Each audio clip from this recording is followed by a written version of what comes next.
तर नमस्कार मंडळी, प्रवासच्या नवीन भागामध्ये मी शुभांगी तुम्हा सर्वांचं पुन्हा एकदा स्वागत करते आहे. तुम्ही जर मानोरा तालुक्यातील पोहरादेवीच्या दर्शनासाठी येत असाल आणि पोहरादेवीच्या दर्शनाला आल्यानंतर राहायचा कुठे हा प्रश्न जर तुमच्यासमोर पडलेला असेल तर हा व्हिडिओ तुमच्यासाठीच आहे.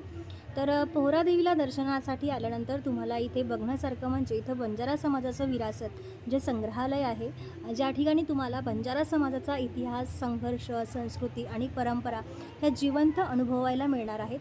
इथं आल्यानंतर तुम्ही त्या ठिकाणीसुद्धा नक्की व्हिजिट करा, खूप सुंदर आहे. आणि पोहरादेवीला दर्शन सुद्धा इथं करू शकता. आणि इथून जवळच एक गोर बंजारा धर्मपीठ आहे, खूप सुंदर आहे. एक शांत वातावरण, हिरवळ तुम्हाला या ठिकाणी बघायला मिळेल. आणि राहण्याच्यासाठी म्हणाल तर या ठिकाणी 20 कमीत कमी 20 रूम अवेलेबल आहेत आणि 300 रुपयापासून तुम्हाला या ठिकाणी रूम अवेलेबल आहेत.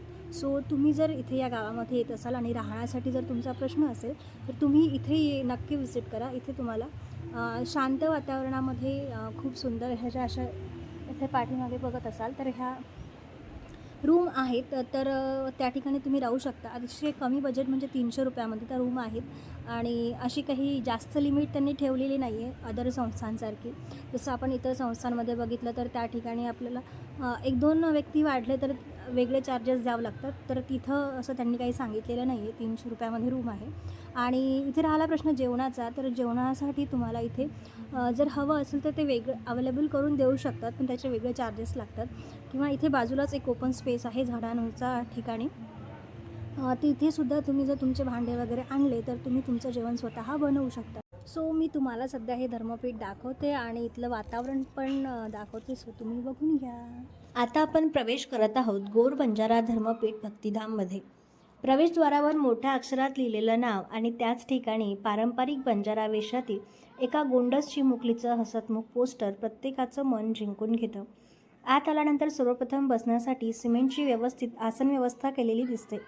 शांत वातावरणात काही क्षण निवांत बसून परिसराचा आनंद घेता येतो. थोडं पुढे गेल्यावर एक छोटंसं स्टॉल आहे. इथे भगवान शंकराची पिंड, पूजा साहित्य, गळ्यात घालायच्या माळा, हातातील वस्तू, कपडे आणि इतर धार्मिक साहित्य उपलब्ध आहे.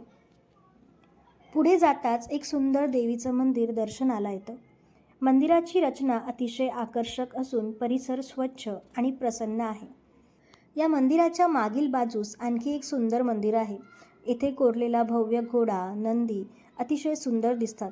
येथील प्रत्येक शिल्प बारकाईने घडवलेलं असल्यामुळे परिसराचं सौंदर्य आणखीन खुलून दिसतं.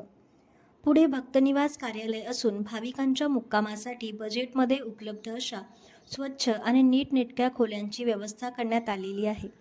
प्रत्येक खोलीबाहेर कूलरची सुविधा असल्यामुळे उन्हाळ्यातही मुक्काम आरामदायी होतो. संपूर्ण परिसर हिरवाईने नटलेला आहे. सत्संग, धार्मिक कार्यक्रम किंवा सामूहिक उपक्रमांसाठी प्रशस्त मोकळी जागा उपलब्ध आहे. पिण्याच्या पाण्याचीही उत्तम सुविधा येथे करण्यात आली आहे. एकूणच आलिशान 5 स्टार सुविधा नसल्या तरी स्वच्छ, शांत, किफायतशीर आणि आध्यात्मिक वातावरण अनुभवायचं असेल तर गोर बंजारा धर्मपीठ भक्तिधाम हे नक्कीच भेट देण्यासारखं ठिकाण आहे.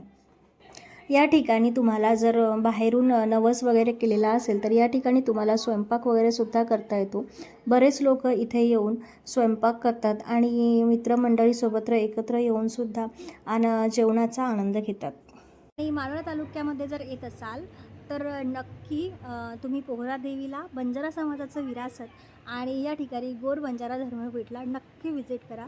आणि भेटूया एका नवीन भागामध्ये, एका नवीन ठिकाणी. तोपर्यंत बाय.